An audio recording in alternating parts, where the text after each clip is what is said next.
The council chamber on Veltara Prime Station hummed with the usual diplomatic chatter.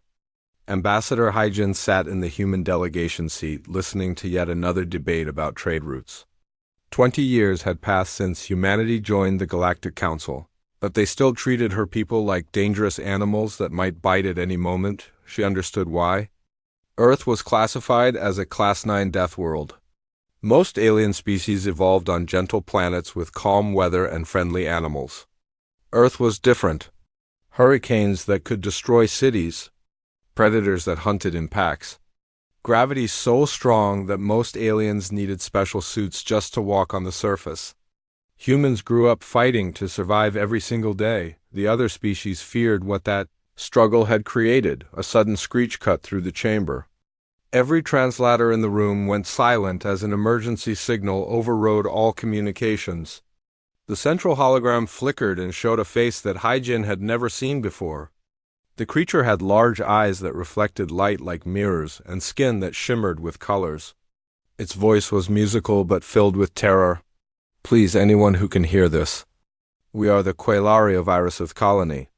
We are under attack. The Vryn pirates are destroying our ships. They are killing our people. We have no weapons. We have no defense. Our children are dying. Please, we beg the council for help." The transmission cut out. The chamber erupted in confused voices. Council members spoke over each other, demanding information and offering opinions. Hyjin pulled up her datapad and checked the location. Her heart sank. Irisith was in the Outer Rim, far from any major council fleet. The council leader, a tall being made of what looked like living crystal, called for order. "We must respond to this distress call. What forces do we have near the Irisith system?" An officer checked the military database. "The nearest council fleet is 3 weeks away, leader. By the time they arrive..." He did not finish the sentence. Everyone knew what he meant. 3 weeks was far too long. The Quelari would all be dead or captured by then. "We should negotiate," suggested a member from the 8th Ren Combine. "The Vryn have always responded to reasonable offers in the past. Perhaps we can buy the safety of the Quelari civilians." Hyjin felt anger rise in her chest. Buy their safety? Pay pirates to stop murdering innocent people? She stood up and the chamber fell quiet. Humans rarely spoke in council sessions. When they did, it usually meant something important. "The human 4th Fleet is 3 days away from Irisith," she said clearly. "We can respond to the distress call. We can save those people." The chamber exploded with objections. A dozen species started talking at once. The words dangerous, unstable, and violent echoed through her translator. "The humans cannot be trusted with independent military action," one council member shouted. "We have all seen the recordings of their training exercises. The brutality, the weapons. They fight like savages." Hyjin kept her voice calm. "Yes, we fight differently than you. We come from a world that tried to kill us every day. We learned to survive. We learned to fight. And we learned that the strong must protect the weak. Right now, the Quelari need protection. We can give it to them." "The Vryn outnumber your fleet," another member pointed out. "They have 17 warships in that system. You only have 12. It would be suicide." "Let us worry about that," Hyjin replied. "The question is simple. Do you want to save the Quelari or do you want to debate while they die?" The council leader raised one crystalline hand for silence. For a long moment, he stared at Hyjin with unreadable alien eyes. Finally, he spoke. "Very well. The human fleet is authorized to respond. But understand this, Ambassador. The galaxy will be watching. If your people cause unnecessary destruction, there will be consequences." Hyjin nodded. "We understand. We will not fail them." 3,000 light-years away, Captain Taehyon stood on the bridge of the battleship Indomitable. The ship was massive by human standards, but small compared to the giant vessels that other species built. Humans designed their ships for speed and efficiency, not comfort and size. The communication officer turned to him. "Captain, priority message from command. We have new orders. Taehyun read the message on his display. His face remained calm, but his crew knew him well enough to see the slight tension in his shoulders. This was serious. "All hands, battle stations," he announced. "Plot a jump course to the Irisath system. Maximum speed. I want us there in 3 days, not 4. Lieutenant Day 1 looked up from his navigation console. "Sir, maximum speed will push the engines past their recommended limits. The crew will feel the effects of the acceleration." "The crew can handle it," Taehyun said. "We are not the ones dying right now. Signal the rest of the fleet. We are moving out immediately." Dr. Jia entered the bridge, pulling her long hair back into a practical tie. As the ship's chief scientist and xenobiologist, she was not usually on the bridge during military operations. But something in the captain's voice had called her there. "What is happening?" she asked. Taehyun transferred the distress call to her datapad. Jia watched the Quelari's desperate plea, and her expression softened with sympathy. She had studied the Quelari civilization. They were artists, philosophers, musicians. They had not fought a war in over 1,000 years. They had no concept of violence. "They are completely helpless," she said quietly. "The Vryn will destroy them." "Not if we get there first," Taehyun replied. He turned to address his bridge crew. "I know what the other species think of us. They call us Deathworlders. They say we are too violent, too aggressive, too dangerous. Maybe they are right. But today we show them what humans really are. We show them that we use our strength to protect those who cannot protect themselves." The crew responded with grim determination. They began preparing the ship for combat, checking weapon systems and reinforcing shields. The Indomitable and its 11 sister ships activated their jump drives and vanished into hyperspace. In the council chamber, Hyjin watched the plot display as 12 human ships accelerated toward Irisath. 3 days. That was all the time the Quelari had left. She closed her eyes and said a quiet prayer to gods she was not sure she believed in. "Please let us arrive in time." The human fleet dropped out of hyperspace at the edge of the Irisath system. Captain Taehyun stood perfectly still as his sensors painted a picture of horror on the main display. 17 Vryn warships circled the planet like vultures. Debris fields marked where Quelari ships had tried to defend their home and failed. The planet's surface showed fires burning in dozens of cities. "Tactical report," Taehyun ordered. Day One's fingers danced across his console. 17 Vryn warships confirmed. Each one is twice our size. Their shields are at maximum power. Their weapons are charged. Sir, by every calculation, we are outmatched. The bridge crew waited. They all knew the numbers. 17 against 12. Larger ships? Heavier weapons. This should be a suicide mission. But none of them looked afraid. They looked ready. Taehyun smiled. It was not a happy smile. It was the smile of a predator that had just spotted prey. "They made a mistake," he said quietly. "Sir?" Day One asked. "They assume we fight like council species. Long-range weapons. Slow movements. Polite formation battles. They have no idea what is about to hit them." Taehyun leaned forward in his chair. "All ships activate pattern Amiga, communications, broadcast on all frequencies. I want everyone to hear this." The communication officer nodded. "All channels open, Captain. Attention Vryn fleet. This is Captain Taehyun of the Earth vessel Indomitable. You are attacking a defenseless civilian population. This ends now. You have one chance to withdraw peacefully. If you do not take it, we will remove you by force." For a moment there was silence. Then a harsh voice came through the speakers. The translator identified it as Vexler, commander of the Vryn fleet. "Foolish human. You are outnumbered. Your tiny ships are no match for our fleet. Leave now, or die with these weak creatures." Taehyun cut the channel. "Helm all ships forward at maximum acceleration. Tactical, disable shields and redirect all power to engines and weapons." Dr. Jia, monitoring from the science station, gasped. "Captain, that is insane. Without shields, any hit could destroy us. They have to hit us first, Taehyun replied. And we are not going to make that easy. The human fleet surged forward. Instead of slowing to firing range like Council doctrine required, they accelerated.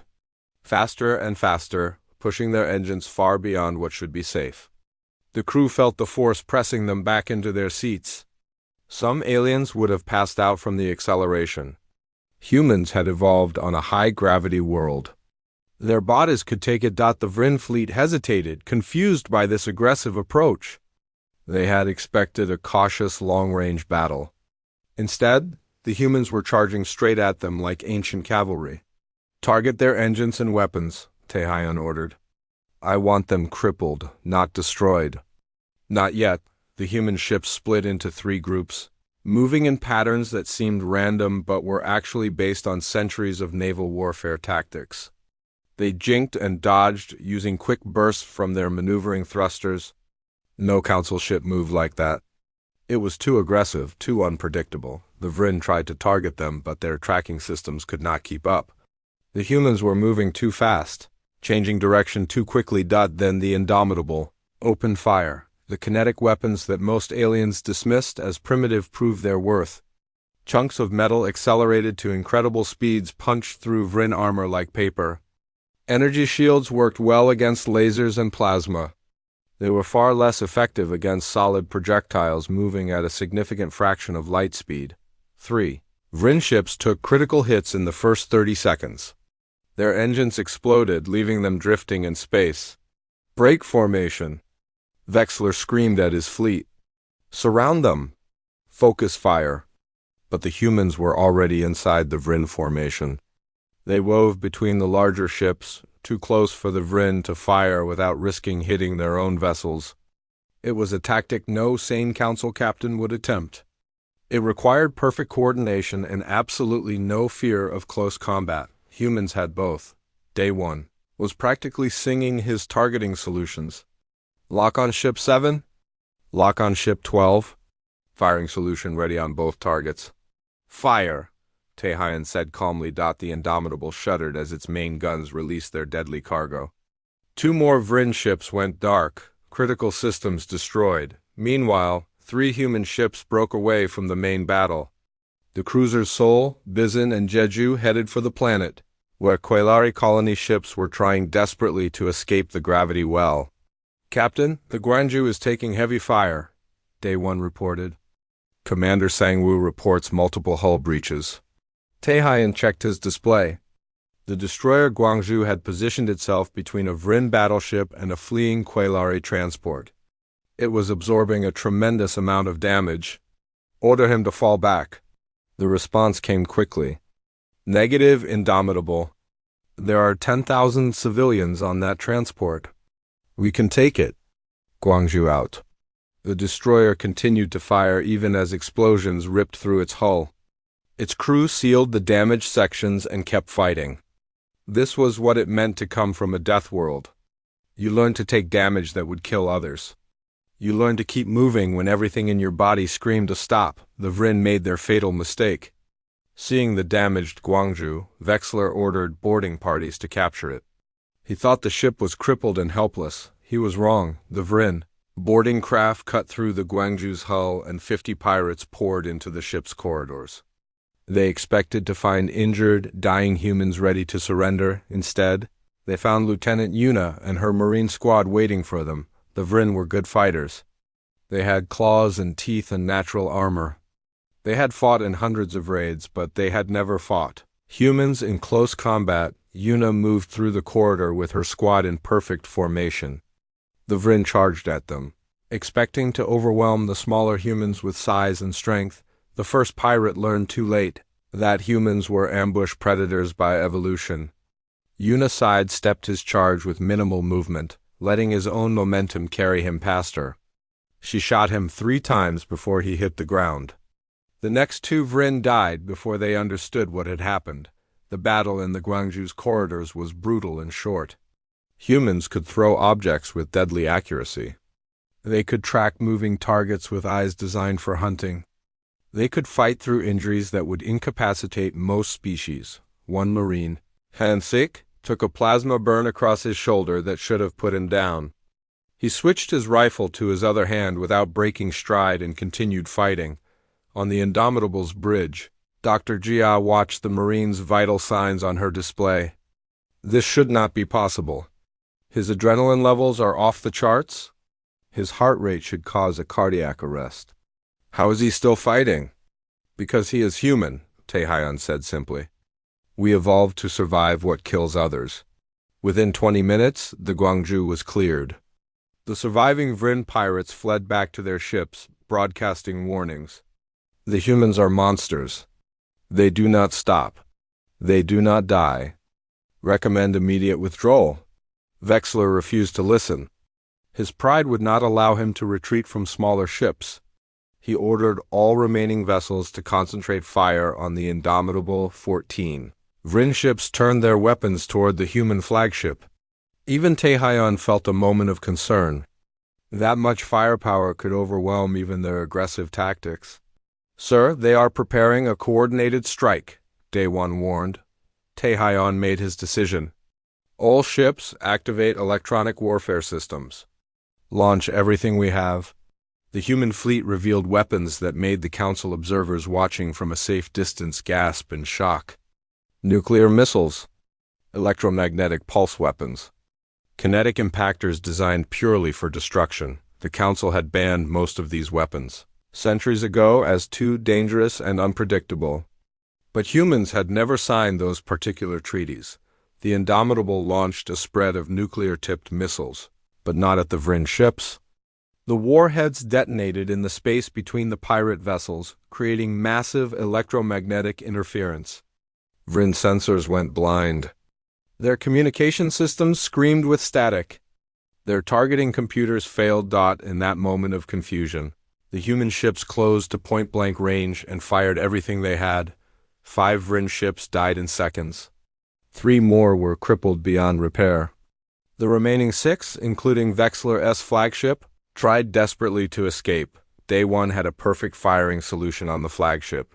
Sir, we can destroy them. Taehyun paused. Every instinct screamed to eliminate the threat completely. But he thought about the Quailari colonists watching this battle. He thought about what message he wanted to send to the galaxy. Let them go, he ordered.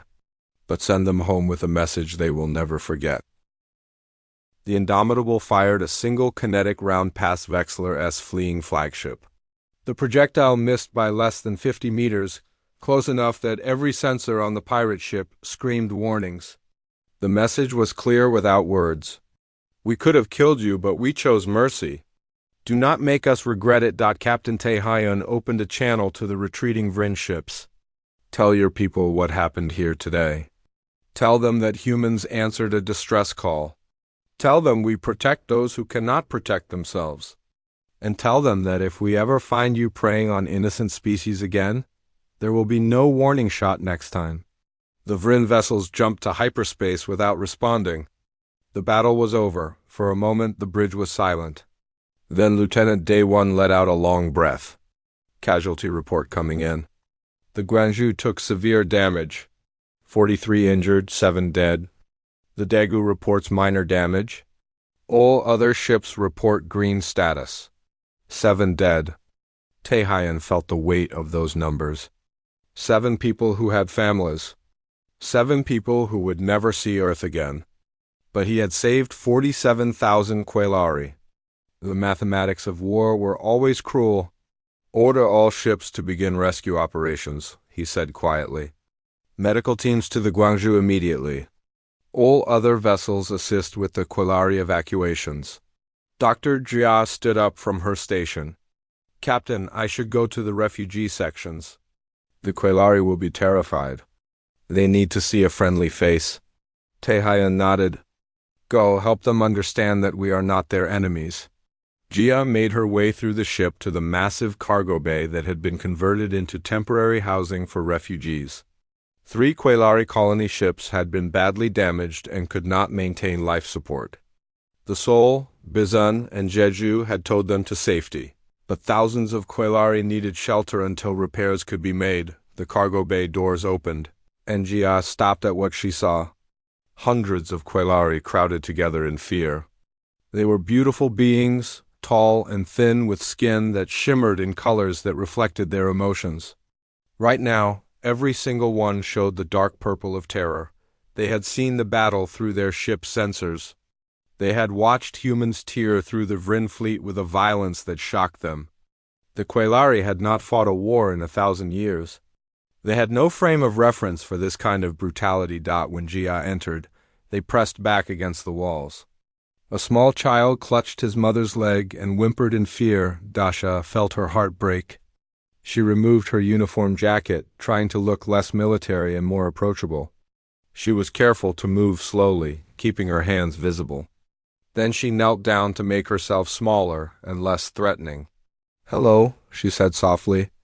The translator converted her words into the musical tones of Quelari language. "My name is Dr. Jia. I am a scientist, not a soldier. We are here to help you. You are safe now." No one moved. They stared at her with those large, reflective eyes filled with fear. The small child who had been crying spoke up in a tiny voice. "Are you going to eat us? They say Deathworlders eat other beings." Wanted to cry at the question, but she kept her expression calm and gentle. "No, little one. We do not do that. We may come from a harsh world, but that taught us to help others who need protection, not to hurt them." She reached slowly into her medical kit and pulled out a ration bar. It was fruit-based, designed to be safe for most species. "Are you hungry? This is food from Earth. It is sweet and safe for Quelari to eat." The child looked at his mother. After a long moment, the mother nodded slightly. The child took a small step forward, then another. He reached out and took the ration bar from Ja's hand. He sniffed it carefully, then took a tiny bite. His skin shifted from dark purple to a lighter shade as his fear decreased slightly. "It is good," he announced to the other Quelari. That simple act broke the tension. Other Quelari, especially those with children, began to approach cautiously. Jia distributed more ration bars and spoke quietly with them, answering questions and providing reassurance. An elderly Quelari named Pelinara approached. Her skin showed the silver patterns of great age and wisdom. "You saved us," she said simply. "When the distress call went out, we thought no one would come. The council fleets were too far away. We had accepted that we would die. We came as fast as we could," Jia replied. "I am sorry we could not arrive sooner. You did arrive. That is what matters." Pelinara touched Jia's hand gently. "We have heard terrible stories about Deathworlders. We were told that humans were violent monsters who knew only destruction. But you risked your lives for strangers. Your soldiers died protecting us. That is not the action of monsters." On the bridge, Captain Taehyun was dealing with a different conversation. The council had been watching the battle through long-range sensors. Now, Ambassador Hyjin's face filled his main screen, and she did not look happy. "Captain, the council is demanding an explanation. You used nuclear weapons. You used electromagnetic pulse devices. These weapons are banned under council military law." "Those weapons are banned for council species," Taehyun replied calmly. "Humanity never signed those particular treaties. And those weapons saved Quelari lives. I would use them again without hesitation." Hyjin sighed. "I know, and I agree with you. But the council is frightened, Taehyun. They watched you destroy a fleet twice your size. They watched your marines fight through injuries that would kill most species. They are remembering why they were afraid of letting humans join the council in the first place. What do they want from us?" Taehyun asked. "To apologize for saving innocent people? To promise we will fight more gently next time?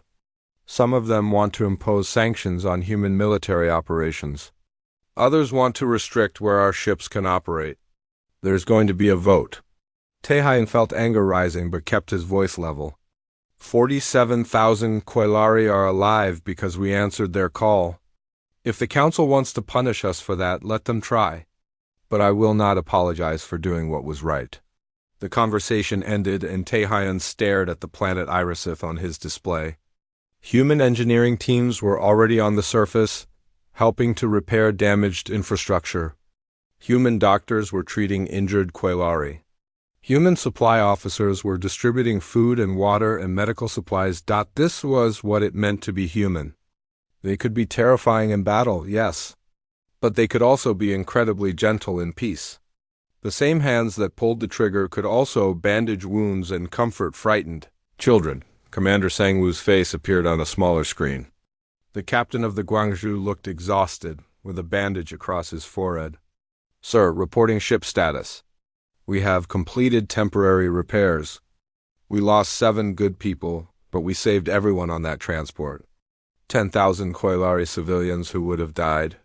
"You did well, Commander," Taehyun said. "Your crew showed incredible bravery." "We did what anyone would do," Sangwoo replied. "We protected those who needed protection." After he signed off, Dr. Jha returned to the bridge. She looked tired but satisfied. "The Quelari are starting to calm down. Once they realized we were not going to hurt them, they became much more relaxed. Some of the children are even asking questions about Earth." "What kind of questions?" Taehyun asked. "Mostly about our planet. They want to know if it is really as dangerous as they have heard." One child asked if we have storms that can destroy cities. When I said yes, he asked how we survive. I told him we learned to build stronger buildings and to help each other during difficult times. Taehyun nodded. "That is the truth. Earth is a harsh world, but it taught us valuable lessons. We learned to adapt. We learned to endure. And most importantly, we learned that survival is easier when you work together." Lieutenant Day 1 called out from his station. "Captain, we are receiving a transmission from the Quelari planetary government. They want to thank us personally?" The main screen switched to show a Quelari official. His skin showed the bright gold of deep gratitude. "Captain Taehyun, I am Governor Nalsith of Iriseth Colony. On behalf of all my people, I thank you. You came when we called. You saved us when we had no hope. We will never forget what humanity did for us today." "We only did what any decent being should do," Taehyun replied. "The strong must protect the weak. That is the universe we want to live in." "Then you are creating that universe with your actions," Nalsith said. "We have lived in peace for so long that we forgot there are those who choose violence. We thought everyone would be reasonable.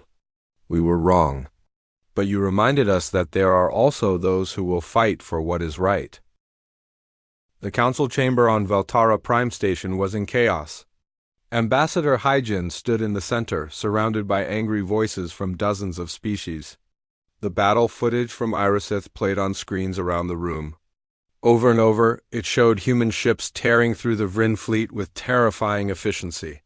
"This cannot be allowed," shouted a council member from the Ethrin Combine. "The humans used banned weapons. They fought with a savagery we have not seen in this galaxy for thousands of years. They must be sanctioned." Another voice joined in. "They disabled their own shields during combat. They charged directly into enemy fire. This kind of reckless behavior endangers everyone." "They saved 47,000 innocent lives," Hyjin replied calmly. She had learned long ago not to show anger in these sessions, even when she felt it burning inside. "The Quelari would all be dead or enslaved if we had not responded." "You could have responded with more restraint," the Ethrin representative argued.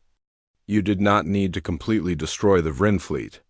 You did not need to use nuclear weapons in a populated system." Hyjin felt her patience wearing thin. "The Vryn had 17 warships. We had 12. We were outnumbered and outgunned. We used the tools we had to win quickly and save as many lives as possible. Would you prefer that we had fought a long, slow battle while Quelari civilians died?" "We would prefer that you had waited for council forces to arrive," another member said. "Your forces were 3 weeks away," Hyjin shot back. "There would have been no one left to save." The council leader raised a crystalline hand for silence. "The question before us is clear. Do we impose sanctions on human military operations due to their actions at Iriseth? I call for a vote." Hyjin felt a cold fear in her stomach. Sanctions could cripple humanity's relationship with the Council. They could be restricted from traveling in council space, from trading with council species. 20 years of diplomatic work could be destroyed in minutes. Before the vote could begin, the chamber doors opened.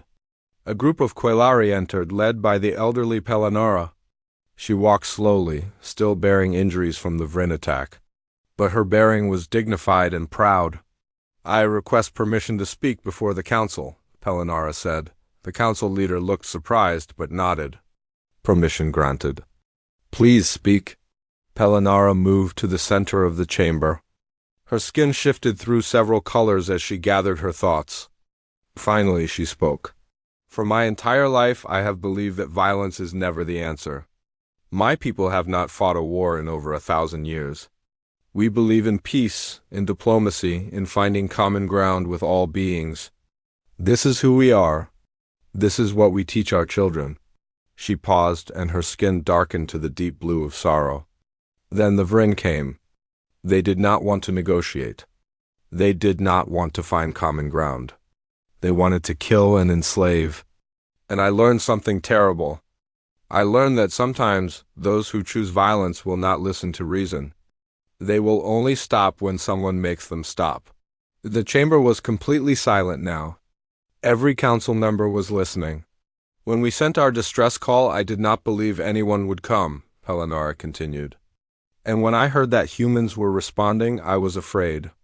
We have all heard the stories about Deathworlders, about their violence, about their terrible weapons. I thought we would simply trade one nightmare for another." She turned to look directly at Hyjin. "I was wrong. The humans arrived and they fought with a ferocity that terrified me. But they did not fight for conquest or glory. They fought to protect us. Their soldiers died shielding our ships. Their doctors treated our wounded. Their engineers are rebuilding our cities even now." Her skin shifted to the bright gold of gratitude. "Yes, humans are terrifying. Yes, they fight in ways we find disturbing. But I am alive. My granddaughter is alive. 47,000 of my people are alive because these Deathworlders chose to protect strangers who could offer them nothing in return." She looked around the chamber at all the council members. "You debate sanctions against the very beings who saved us. You discuss punishing them for winning too quickly, for fighting too effectively. I say this with respect, but also with certainty. If you punish humanity for what they did at Iriseth, you will regret it. Because the next time innocents call for help, the humans may not answer. And then you will learn what the galaxy looks like when the only ones willing to fight for the weak are creatures like the Vryn." Pelinara walked back to her seat. The silence in the chamber continued for several long moments. Finally, the council leader spoke. "Thank you for your testimony. It will be considered in our vote. All members indicate your decision on sanctions against human military operations." Hyjin watched the voting display. Her heart pounded as the numbers appeared. Green meant no sanctions. Red meant restrictions on human forces, the display filled with green marks. One by one, species voted against sanctions. Even the Ethrin Combine, after a long pause, voted green. The final count appeared. 83% against sanctions. The motion failed. Hyjin felt relief wash over her. But she knew this was only the beginning. The galaxy had seen what humans could do in battle. That knowledge would change everything. Meanwhile, on the indomitable, Captain Tehayon received a communication from Earth Command. Admiral Nari's stern face appeared on his screen. "Captain, you have put us in a difficult position," the Admiral said. "Half the Council wants to give you a medal. The other half wants to put you in prison." "I did what needed to be done, Admiral," Tehayon replied. "I know. And I support your actions completely. But you need to understand what you started." Nari leaned forward. "Since the battle at Iriseth, we have received 143 requests for human military assistance. 17 species want to sign mutual defense treaties with Earth. 8 have asked us to train their security forces." Tehayon felt surprise. "That many?" "The galaxy has been living in peace for so long that they forgot how to respond to violence," Nari explained. "The Council built their reputation on diplomacy and negotiation. It worked for centuries. But there are predators out there who see that peace as weakness. Pirates, raiders, slavers, they have been growing bolder because they knew Council fleets were far away and slow to respond. And now they know we are closer, Tehayan said, understanding. And we respond faster. And we fight harder. Exactly. Word is spreading about what happened at Iriseth. The surviving Vryn have been talking. Other pirate groups are hearing about it. They are learning that attacking species under human protection is a very bad idea. Nari pulled up a star map. Dozens of systems were highlighted in blue. The Council is proposing something new. They want to create an outer rim protection fleet, a joint force with ships from multiple species, but led by human commanders and using human tactics. They want us to teach them how to fight, Tehayan said slowly. They want you to teach them how to survive, Nari corrected. There is a difference. The Council species evolved on gentle worlds. They never had to fight for survival every day like we did. They never developed the instincts that kept us alive on Earth. Now they need those instincts. Dr. Jia had been listening from her station. She spoke up quietly. Are we sure this is a good idea? Teaching peaceful species to become warriors? We are not teaching them to become warriors, Tehayan replied. We are teaching them to defend themselves. There is a difference. A warrior seeks out conflict. A defender only fights when necessary to protect others. But where is the line between the two? Jia asked. It was a good question. Tehayan thought about it carefully before answering. The line is in the why. Warriors fight for glory, for conquest, for pride. Defenders fight because someone needs protection. As long as we remember that, we will stay on the right side of the line. Lieutenant Day 1 called out from navigation. Captain, we are receiving a signal from the Quelari government. They are holding a ceremony on the planet's surface to honor our fallen soldiers. They request your presence. Tehayan nodded. Tell them I will be there, and ask Dr. Jia to join me.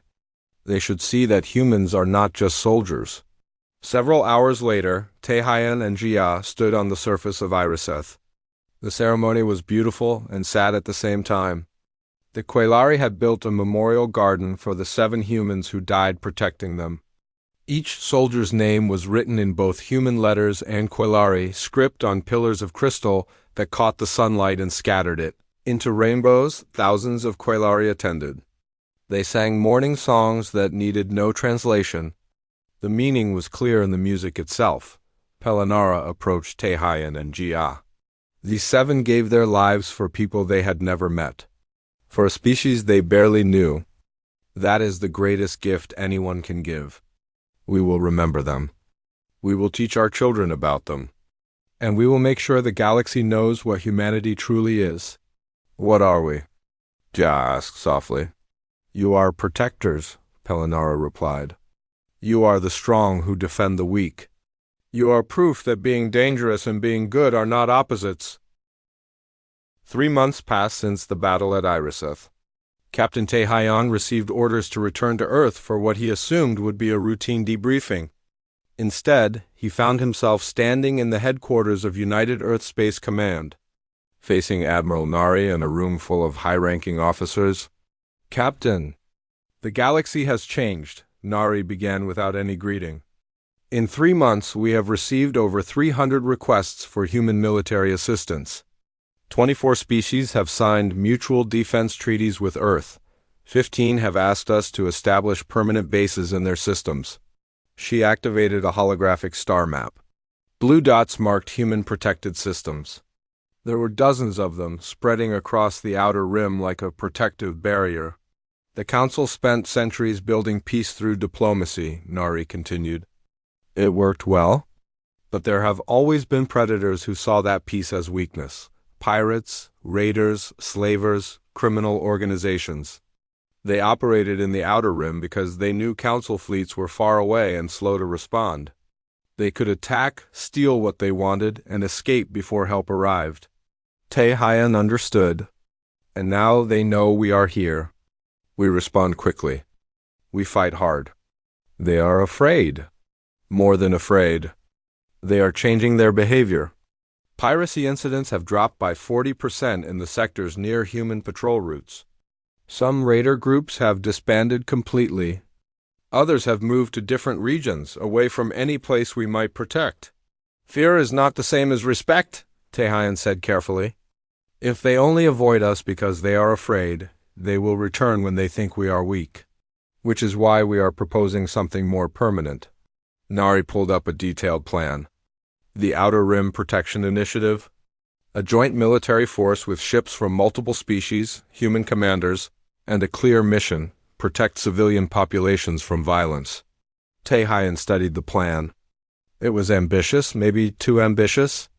Will the Council agree to this? They barely accepted our presence before. Now we want to lead a multi-species military force? Ambassador Haijin has been negotiating for the past 2 months, Nari replied. The council is divided, but enough members support the idea. They saw what happened at Iriseth. They understand that sometimes diplomacy is not enough. Meanwhile, at the council station, Haijin was indeed in the middle of difficult negotiations. She sat in a private meeting room with representatives from a dozen species. Some looked eager. Others looked worried. The question is simple, said the E-Throne representative. Can we trust humans with this much authority? You are asking us to put our ships under human command, to learn human tactics, to essentially militarize our peaceful cultures under your leadership. Haijin chose her words carefully. We are not asking you to become like us. We are offering to share what we learned from growing up on a world that tried to kill us every day. Humans learn to survive against impossible odds. We learn to adapt to any situation. We learn that sometimes the only way to protect peace is to be ready for war, but at what cost? Another representative asked. The Quelari have changed since Iriseth. They are building weapons now, training soldiers. They are abandoning their peaceful ways. They are learning to defend themselves, Haijin corrected. There is a difference. They will always be artists and philosophers first. But now they understand that sometimes beautiful things need to be protected. The meeting continued for hours. Some representatives left convinced. Others remained skeptical. But slowly support grew, back on the Indomitable. Dr. was conducting training sessions with volunteers from other species. The first group included Quelari who wanted to serve as medical personnel, Netheran engineers and Polnath strategic advisors. One young Quelari named Sylvan approached her after class. His skin showed the nervous orange of uncertainty. Dr. Jia, may I ask a question? Of course, Jia replied warmly. Why do humans help us? You gain nothing from protecting the Outer Rim. Your world is far from here. You could stay safe and ignore our problems. Why do you care? Jia thought about the question.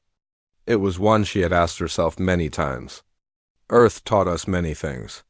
It taught us to be strong, to be resilient, to survive. But it also taught us something more important. We learned that survival is easier when you work together.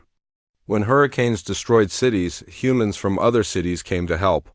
When predators threatened a village, neighboring villages sent warriors to defend them. She paused, making sure Sylvan understood. We learned that the strong have a responsibility to protect the weak, not because we gain something from it, but because it is the right thing to do, because we would want someone to help us if we were in trouble.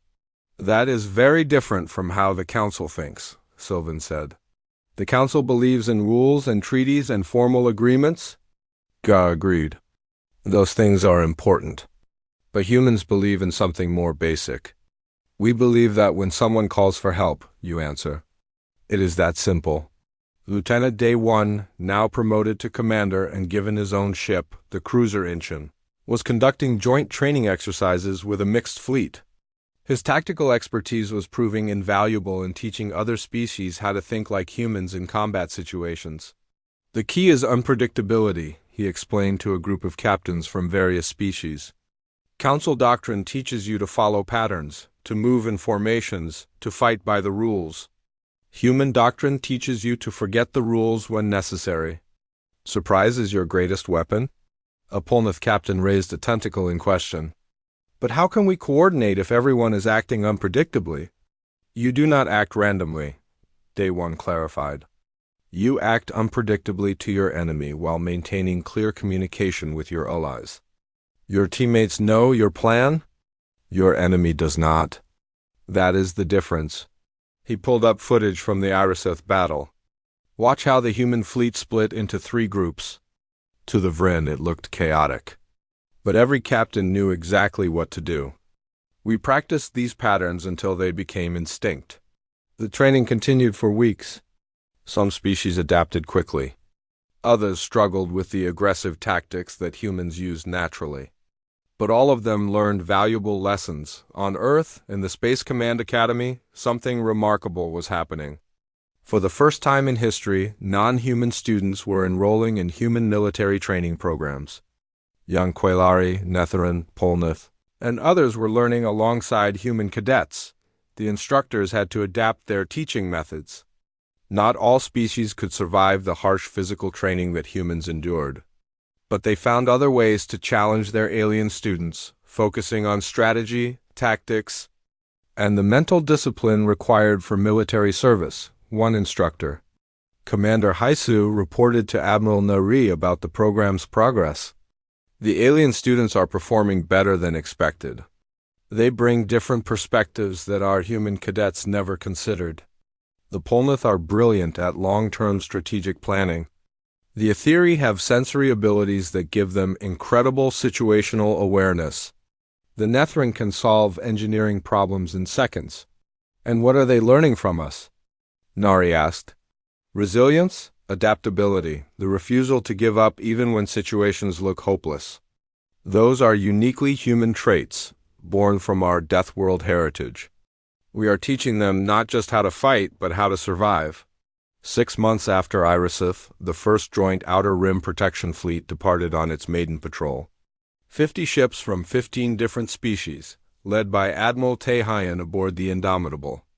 The fleet represented something new in galactic history, a truly integrated military force with a single purpose. Dr. Jia stood beside Tehayan on the bridge as they prepared to depart.